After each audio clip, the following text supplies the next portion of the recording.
పచ్చ పచ్చని పందిరంతా తాంబూలం వేసినట్టు విరబోసిన తల నిండా కనకాంబరం ఎట్టినట్టు ఎర్ర నీళ్ళు దిష్టి తీసి పోసినట్టు ఎర్ర నీళ్ళు దిష్టి తీసి పోసినట్టు కర్పూరం హారతి ఇచ్చినట్టు ఆకాశం ఎందుకో పచ్చబడ్డది ఆ నడుమ బొట్టేమో ఎర్రబడ్డది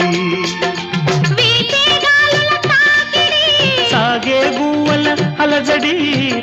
రమ్మని పిలిచే